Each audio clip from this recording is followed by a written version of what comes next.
we are in this new normal, and to be able to deal with this new normal, we need to have a particular mindset, and that mindset you would call a digital mindset. Would that be Yes, correct? absolutely. Okay. I would not have been able to put it better. Okay. Thank you so much. Good afternoon, everybody. Welcome to yet another episode of Business Networking with Vipul Bondal. And we have a very, very familiar guest here today with us. Today, in a different role, rather than putting people on the hot seat, he's sitting on the hot seat himself today.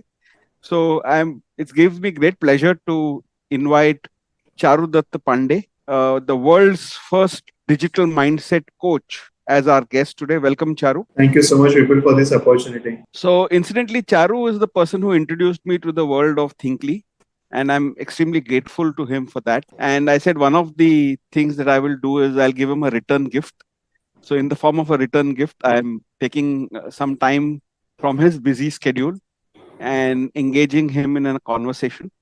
Uh, you know, Charu, as we speak, is in Murbad today. He is helping to digitally transform a company, especially the manufacturing operations. So that's very interesting, very suited to what we are discussing today. So just a little introduction to Charu, though he doesn't need it, very frankly, but I'll still do that. So Charu is the managing partner of Surut Consultants. He is the ex-CEO of Gropal Solutions Private Limited.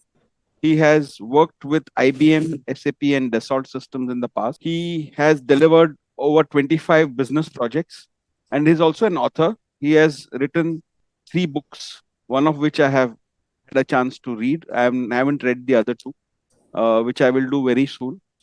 And his mission in life is very, very interesting. He says his mission is to help 1 million entrepreneurs and professionals accelerate their growth by developing a digital mindset. And that's exactly what our topic is today.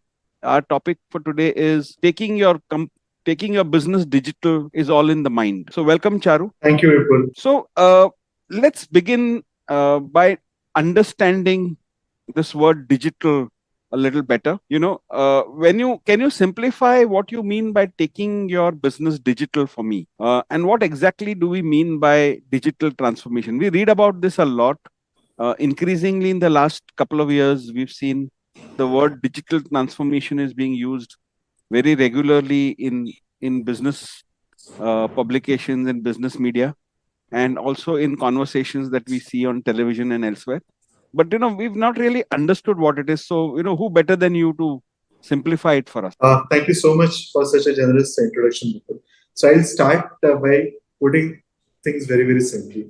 Digital transformation for a very long period of time was a word which was primarily coined by a lot of IT companies in talking about how technology can drive business in a different way.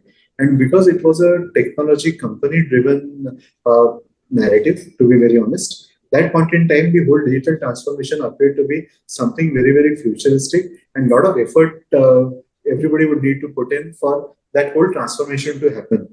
So, unfortunately, that whole complication or the complexity or the package that came in as a part of the digital transformation from an IT company perspective made digital transformation a very big thing compared to what it actually really means.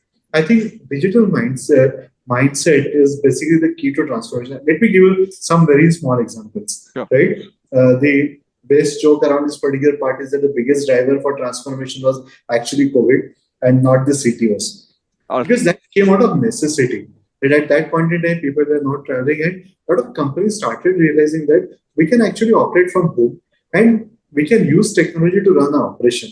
For me, making your business digital is all about using the technology which is suited best for your business and for your business interests to give you the expected ROI. Because in business, we are primarily here to make money. We are not here to use somebody's solution and drive transformations. We are here to transform ourselves and subsequently go and transform the way our client is engaging, is able to do their business, or the way our consumers' life is, we are able to impact in a positive way. So that's our mission. We are not here in the business of using technology to get somebody's proof of concept done in our organization, right? So that should not be the mindset. The idea should be, let me identify where any particular technology can create any value, and let me use that particular technology to run my business better. Now you look at easiest of the thing or the easy adoption per se. look at people, all your vegetable vendors, sabzi wala, chai wala, all tapri guys, pani puri walas, right? Everybody moved very effectively to digital payment in no time. That's right. Right? So look at, so that is the transformation that we can talk about. The entire generation which was not into the banking part, and see how the things get multiplied. The moment, say, one particular auto rickshaw fellow starts earning the money in his account, he can see that this is the money that I'm earning. That particular earning track makes him eligible for getting loans from bank. So a same person who would have otherwise had to take it from an NBFC at say about 14% or 15% can now easily get that loan at about 8 or 9%. Now Right. from that 9% makes such a huge saving for him that he can grow very fast. He would have some money to have a better life for his kids and his family. So Sure. it is the change, having the smallest of the change, that incremental change in your business, in your life, by bringing that particular technology to make that a very significant, larger impact, is for me the digital transformation. Okay, understood. Now, I wanted to also then ask you about this other new word which I've heard only from you actually, but increasingly I'm sure it's going to pick up. Is this word called digital mindset? So, can you elaborate on what is digital mindset? Okay. So digital mindset is primarily the word came in out of the experience of dealing in last 4 years particularly. So I'll Right. take a minute to just walk you through this part. So this is more like a Steve Jobs journey. So I'm going to give that particular analogy to build it All up, right. right? So I That's started fine. my career in purely in manufacturing industry for 10 years before moving into tech for about another 9 years, then costing and then consulting. Right. So I have the flavor of all the three industries, and I have seen these industries operating physically on paper. I have seen how they go about their financial reporting, how they go about their looking at their technology, and I have seen all of them going through a very tough patch during the COVID part. I have personally conducted sessions for more than 2,000 companies, and I have seen the kind of struggle everybody was going through. Right. So that was the period when everybody needed it. And in this particular space, we saw that people who were very close to, at some point in time, to be honest, maybe breaking because of the whole the pressure that they were looking at it. And the stigma or the issue was that this is how I have operated for years. Right. Can I operate in a different way? Right? So, for example, I was working with one particular company at that point in time. The promoter was about 74-year-old. His son was 48, 46 at that point in time. And this 74-year individual was not even letting his 46-year-old son run the setup completely. Right. So he was that involved in his business. He knew specific data, although the son was exposed to this particular part, but still few things he would do and work. So if you don't have the second generation, and if you look at the first generation entrepreneur operating at say late 40s or 50s, late 50s particular period, a lot of them have been used to the idea of maintaining some specific data with themselves and controlling the data. So lack of transparency across the organization was a way of running the business. Right. The moment you bring in a technology and everything is available in the in any kind of a system, the chances Right. of somebody getting exposed to that particular information are high. And a lot of them had this issue that what if somebody knows? If somebody is already working in your organization for a fairly good amount of time, they would probably know, right? The numbers, the profitability, they will know that anyway. So there was really no point. But that mindset was a huge block of whether I can grow. The second part that also got built up along with the part was that the bad experiences of their friends or peers who have implemented the technology but haven't got anything. Okay. That was second part. Third thing was they had a lot of bad experiences, or at least the stories that they have learned about regarding the payment frauds. Okay. Say that this was a cyber attack or this was a payment fraud. So there was a fear factor.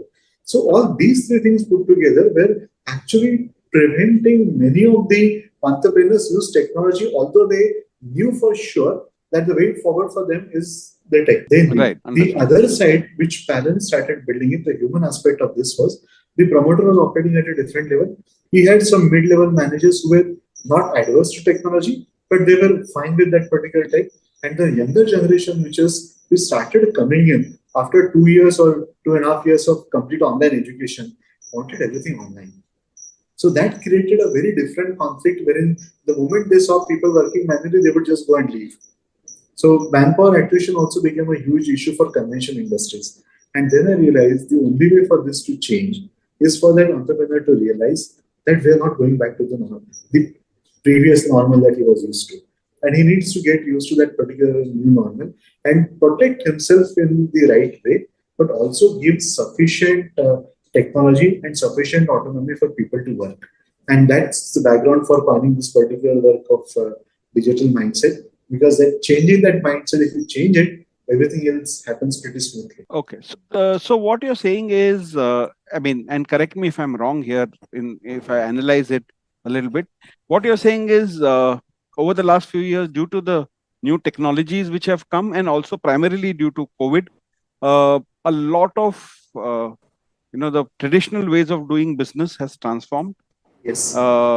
Also, what has happened is, with adoption of technology such as UPI and others, the way we've traditionally done business has also changed. Expectations of customers have changed, and there is this all of these taken together is a new normal, as you called it.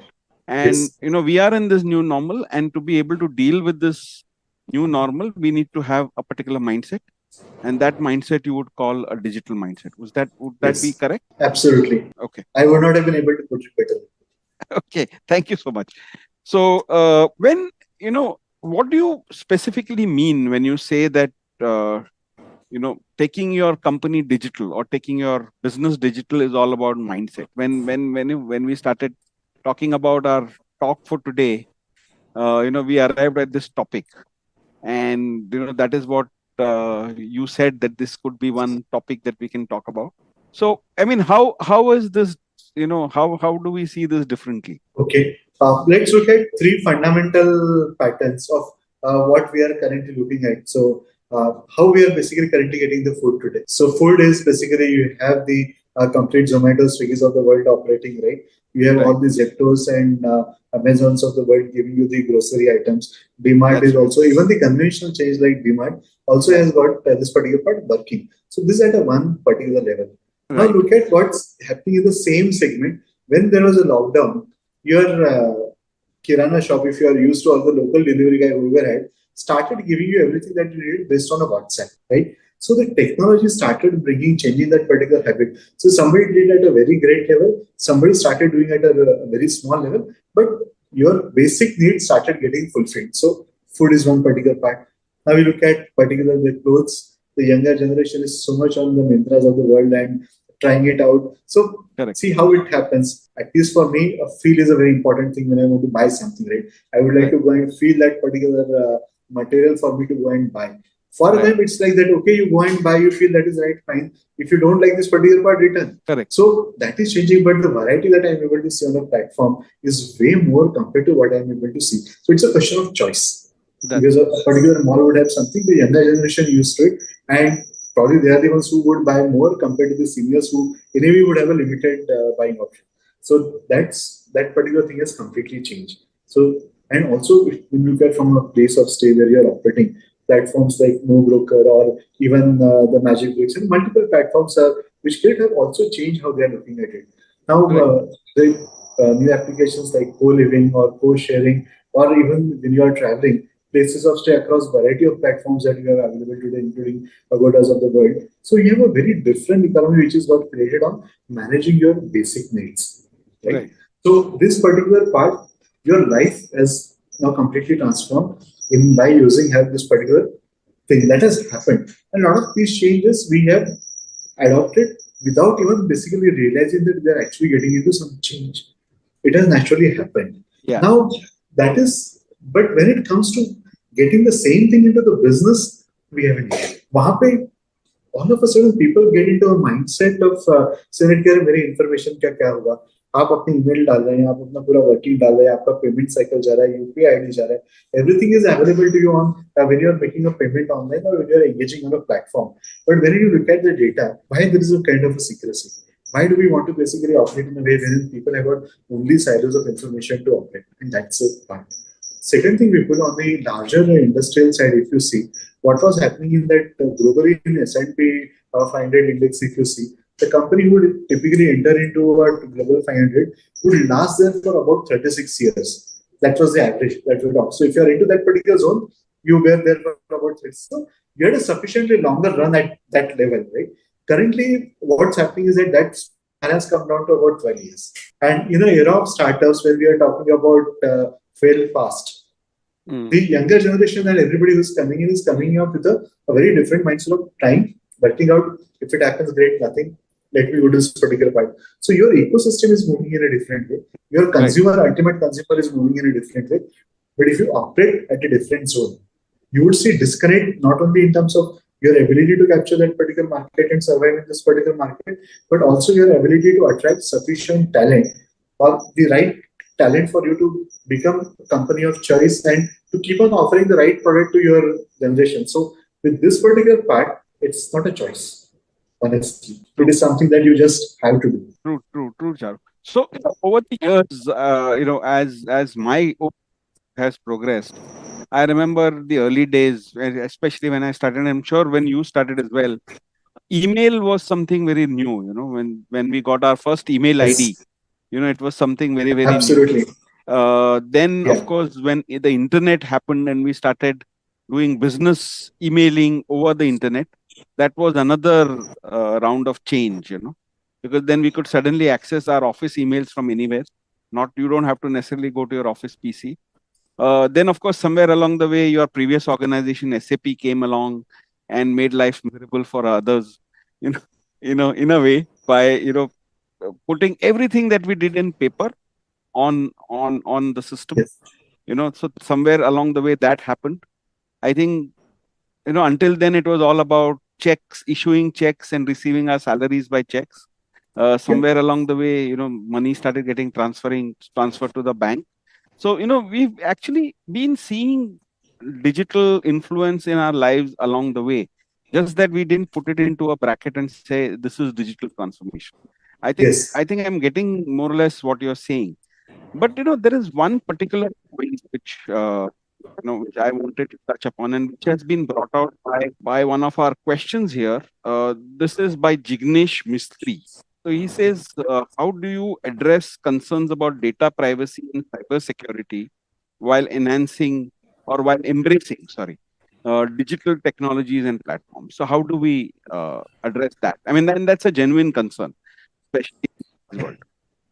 I completely agree, and I would I would not hesitate from admitting that that is one of the biggest barriers for acceptance of digital as a way of life, in particular in the MSME side. What is happening currently is that we have they believe that the whole set of attacks and everything that we are talking about and things that we are experiencing around can be a huge issue for the company and from the company's data perspective. So there are some ways and means of managing this particular part, not without having a very big infrastructure. So I'll take 1 minute, Vipul, here. I'll give a little longish answer to this part Sure, because I sure, want him please. to get this whole perspective. And I'll Yeah, also sure. tell you where it is coming in from. So what happened is that once we started having the early adoption of technology, when we had our own structure, the access to we had your own servers, you had your firewalls, your own way of protecting the attacks and everything moving in this particular part. And then you were that whole thing needed some specific skill set and investment for you to protect yourself. And that is what led to a continuous idea that we will need to have some kind of a protection system for us to work. And that always kept on increasing the moment you were expanding. So this was the case that if you're into technology, it's not about the application and the work, but there are a lot of more things, that are a lot of other things that you need to do to get this particular thing done right. So this is one way, and that's when these questions of protection are very, very relevant from the investment perspective. What I think, what I would like to believe in the today's context is that today cloud and SaaS has changed the things in a very different way. Particularly if you look at the tools which are available online or the SaaS platforms, they obviously have a lot of redundancy inbuilt and they have the protection. They are very sufficiently protected for you to have a very seamless operation irrespective of this kind of things happen. Now, a few things you need to be very clear.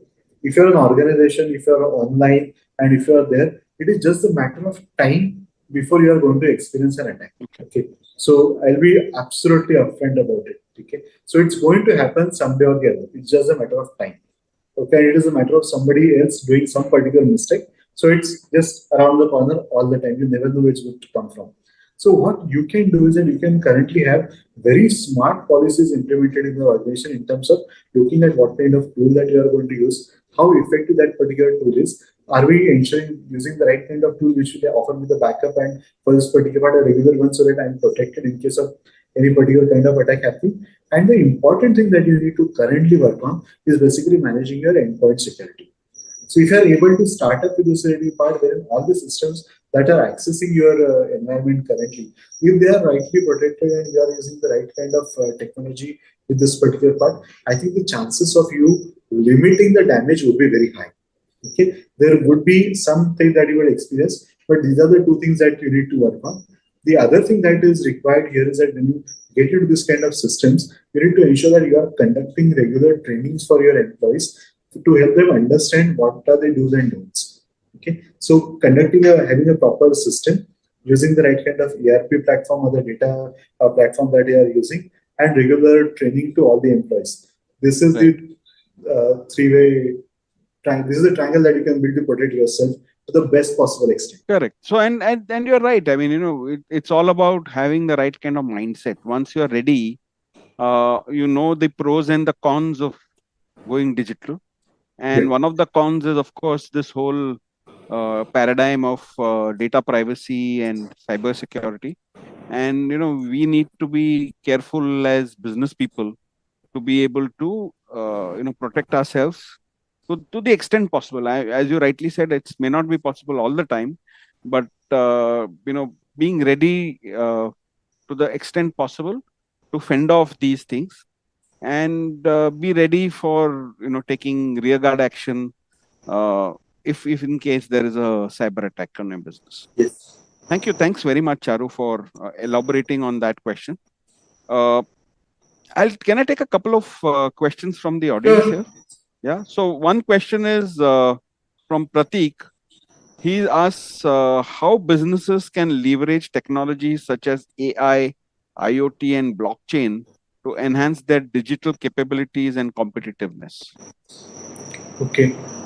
Three very different technologies, but I'll try and share some of the very practical and relevant examples to into this context. So if you look at AI, primarily on this part, it already exists, it's pretty much there. If you go and look at search for one particular thing at one point in time, and naturally you will start seeing all the relevant things over there in the same particular platform, that is nothing but a way of giving you the next set of insights. For if you go and use Amazon, you search a product, you will see all the relevant product based on the criteria that you are using. You will start seeing the same sort of product across no matter what kind of websites that you visit. So few other things, information getting, targeting, focusing. So AI is already getting used on this particular part.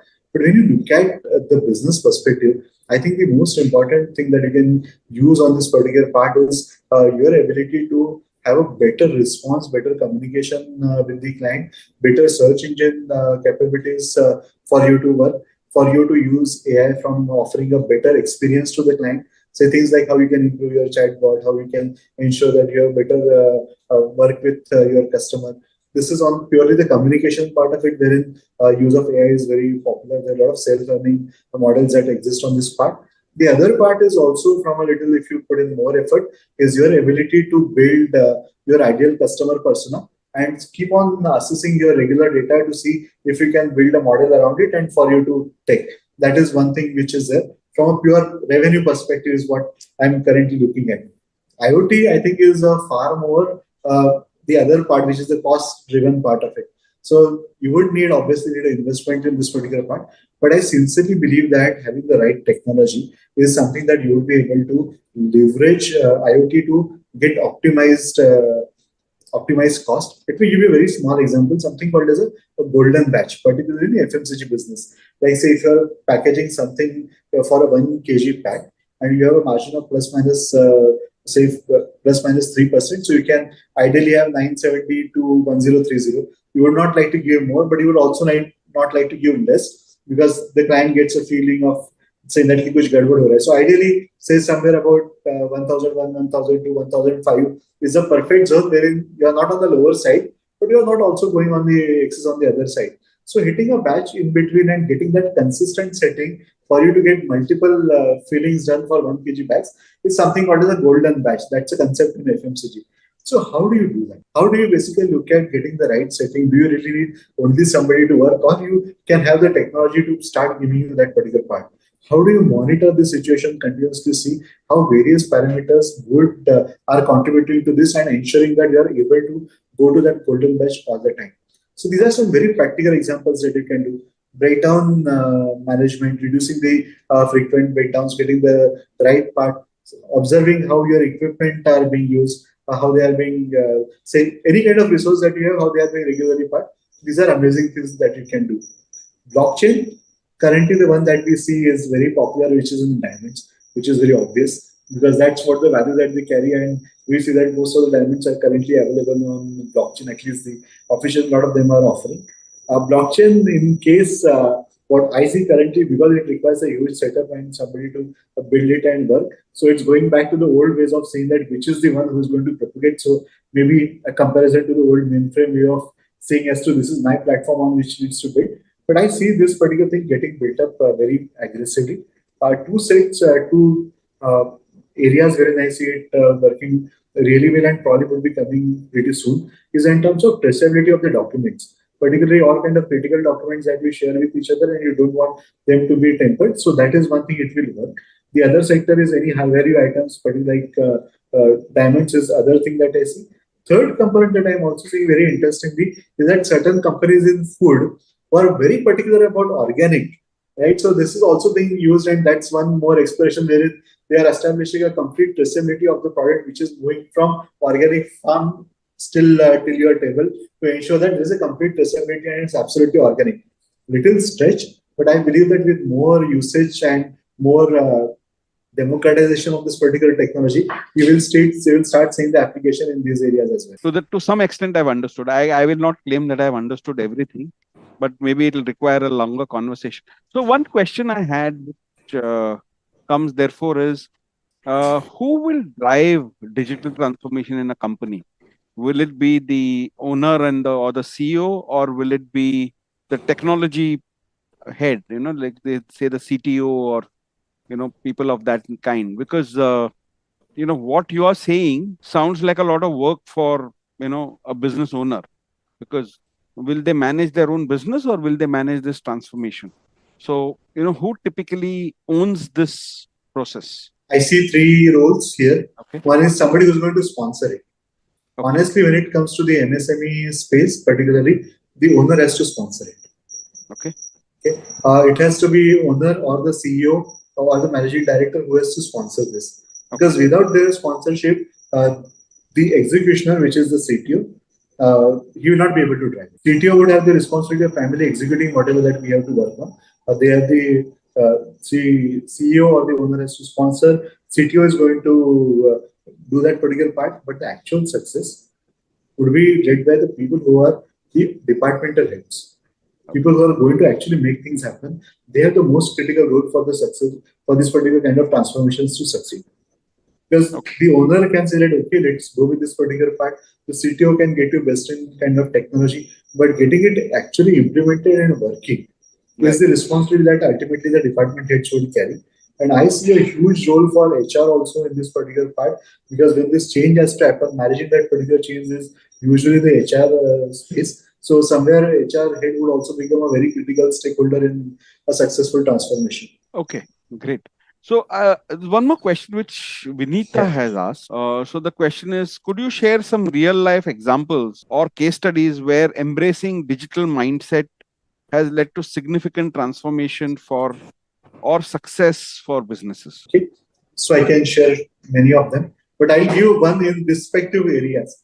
So I would start with one a specific case of a very large company, a pharmaceutical packaging company, and they were operating. They were at about 350 crores at that point in time, having 8 different plants, and these all plants had grown over a period of time. So all of them had a very different manufacturing technology, and they were operating, serving the clients, and things were going right. Overall, the company was at a profitable level, and we wanted to now double click.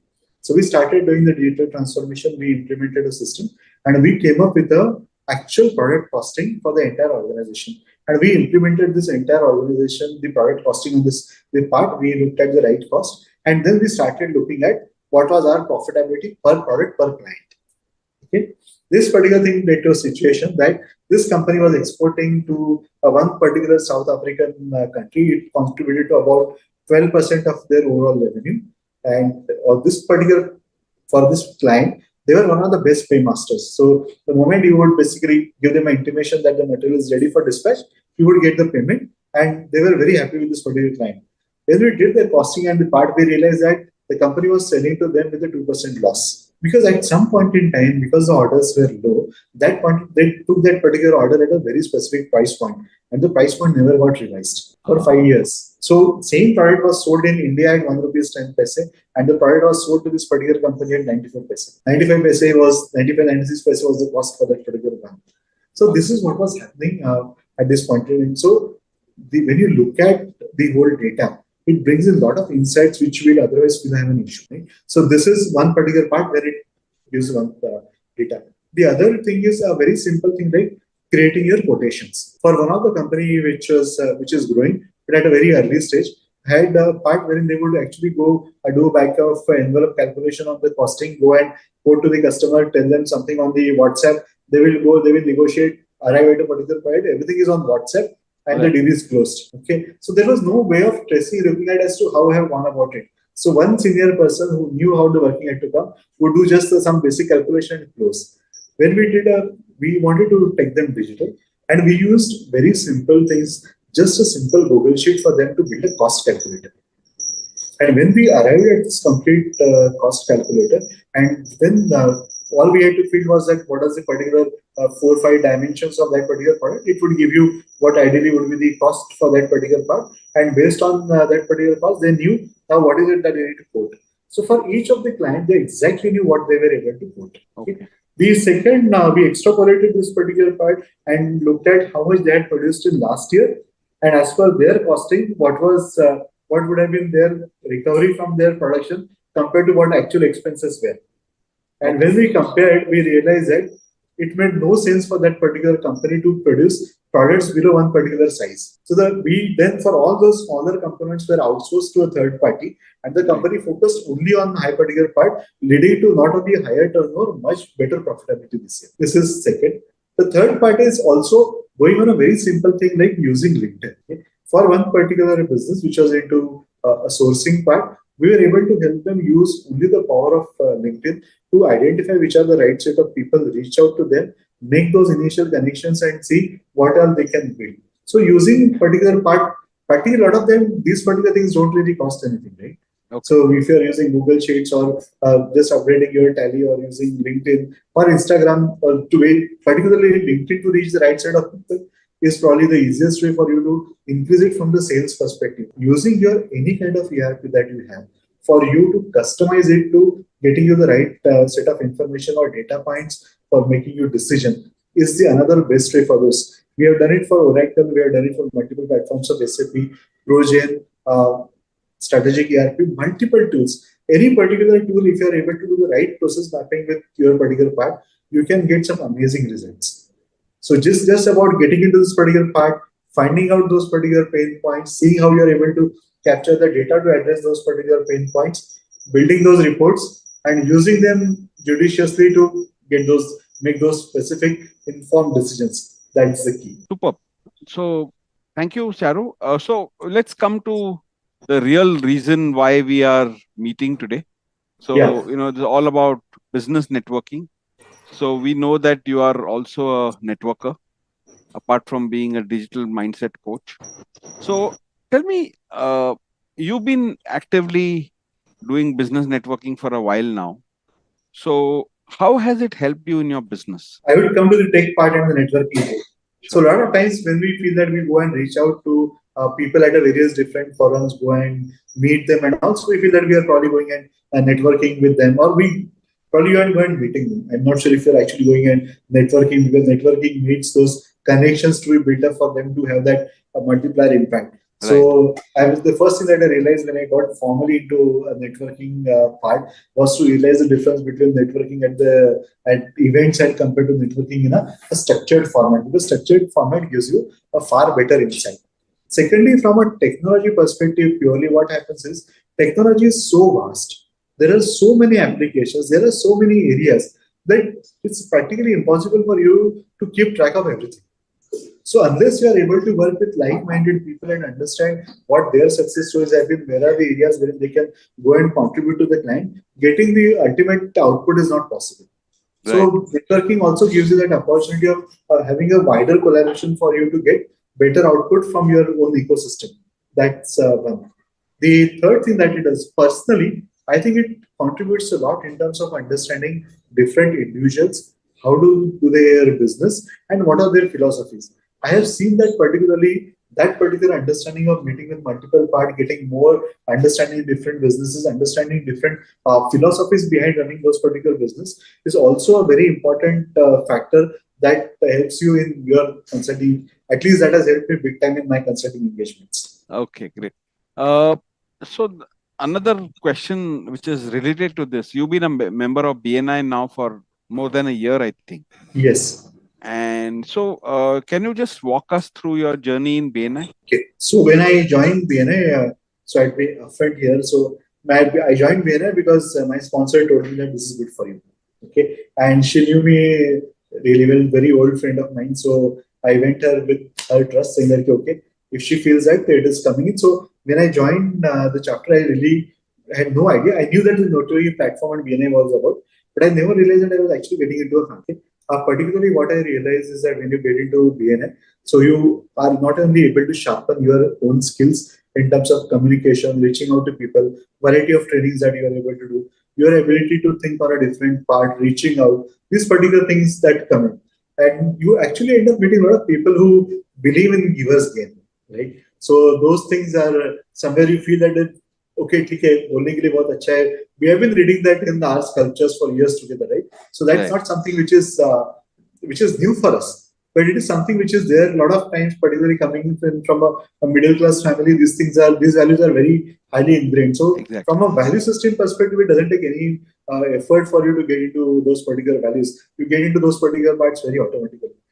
What I was not expecting was a fact that when I get into this particular part, the kind of relationships that I would be able to build and how I would be able to strengthen them and take the things to the next level. So I'll just give you just one example. So first offline meeting was the initiative for all the local people to come in, and about 8 of us met at one particular mall, and we were then discussing, and we kept on chatting. 5 of our team members left, and 3 of us, we stood in that particular mall, literally stood talking for 2 hours.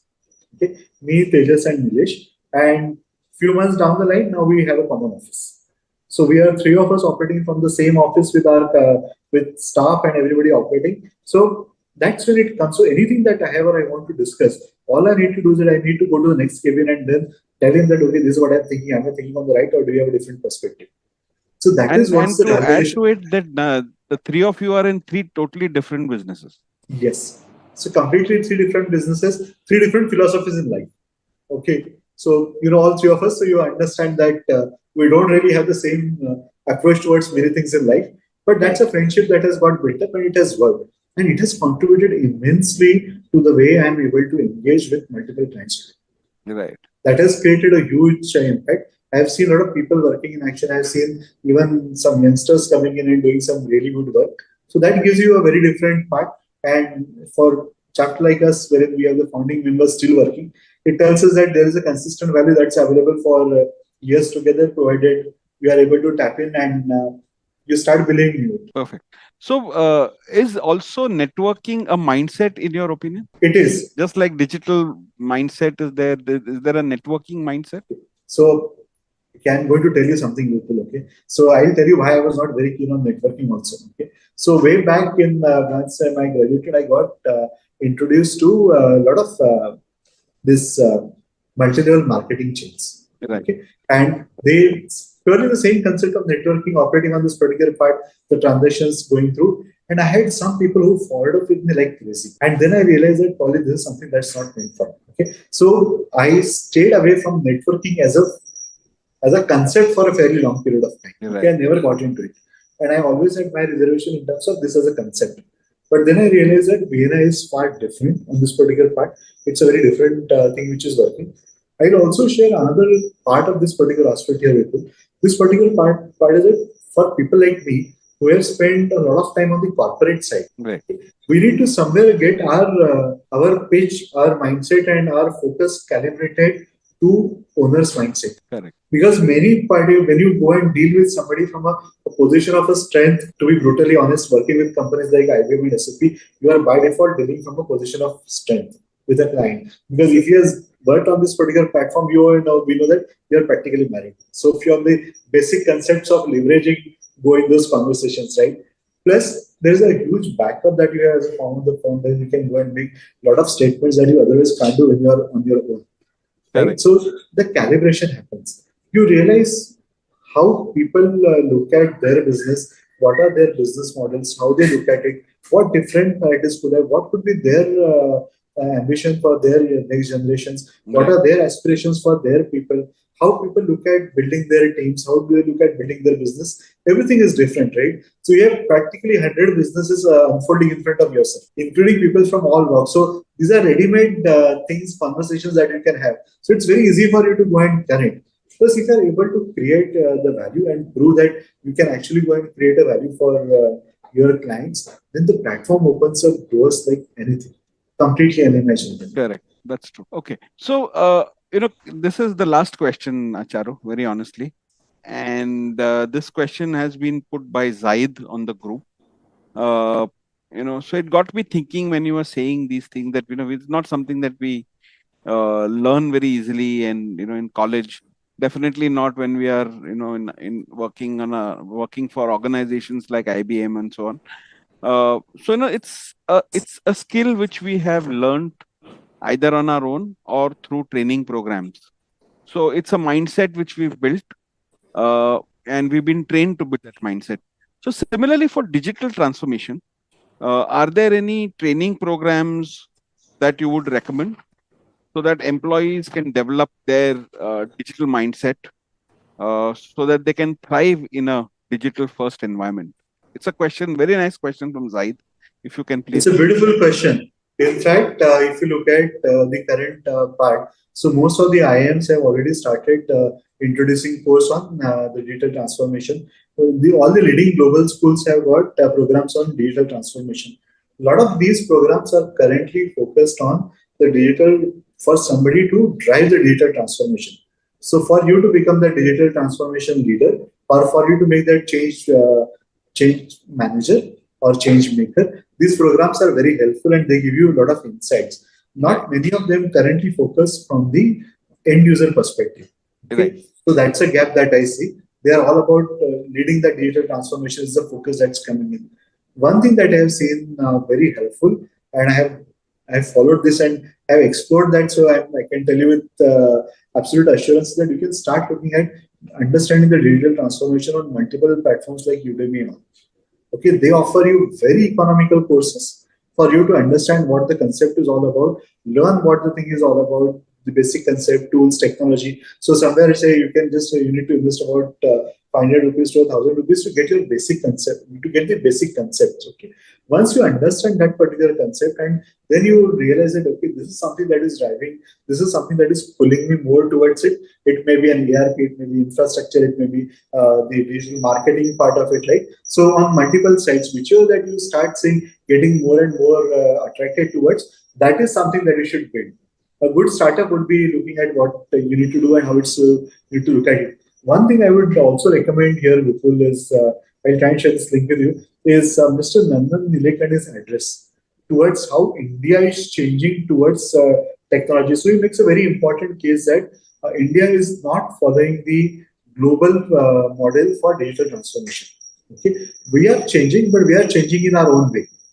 So India is going to charter its own way of digital transformation compared to how everybody else is doing. So that is one video that you should actually look for, because he makes very good case in terms of how the global models are built and how they are being currently sold compared to how things will happen in India. So that one particular lecture followed by some basic course on the digital transformation to get those concepts will give you sufficient idea on what excites you in that particular space, and you can go and then build things in that particular space for you to lead it. If you feel that you can do if you're at a level wherein you can do the entire course and drive the digital transformation, nothing like it. But if you're early in your career and you feel that it is bit, it would be a good it would be a good start for you to get those concepts and build things at one thing at a point in time, so that at some point in time you can make the whole transformation happen. Thank you. Thanks for that reply.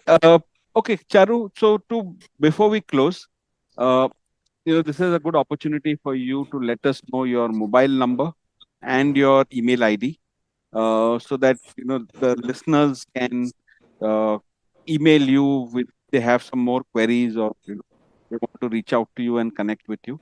So if you can say your email ID and mobile number now, and if you can also send it to me on WhatsApp, I will put it on the group so that that is there. Also, if you can send the video of Nandan Nilekani which you mentioned, I will put it on the community chat so that the listeners can benefit out of that. Sure. So I'm reachable on 9822033080. That's the coordinate. Email ID is Charudatta, CHARUDATA @Surud, SUHRUD. I'll repeat, SUHRUD, surud.co.in. And surud.co.in is a website that has got all the books. The literature is pretty much available. The success stories are also available for you. The digitalization guide, okay. So I give you a free resource. So if you want to look at understanding the digital transformation side, my book is currently available on the website. It's a free resource. You can go and all you will need to do is put in your email ID and you can download that particular part. That will basically give you a step-by-step process of how you can drive digital transformation in your business. So you can start from this particular part, see how things are building up, and if you have got any queries, you have my coordinates to reach out to me.